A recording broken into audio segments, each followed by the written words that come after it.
kind of interesting. I've never played soccer growing up. My daughter played soccer last year, lost a little bit of interest in it. And this year when tryouts came and signups came around, I asked her, I said, well, Lila, do you want to play again this year? She looks at me and goes, well, Daddy, I'll play if you coach.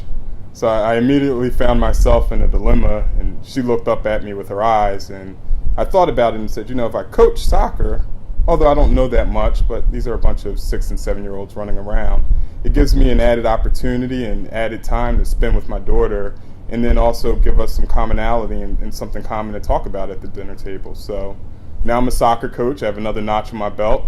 And each night at dinner, we sit there and we talk about practice, the last game, which she did well. And it's a fun way for us to connect and continue to grow our bond together.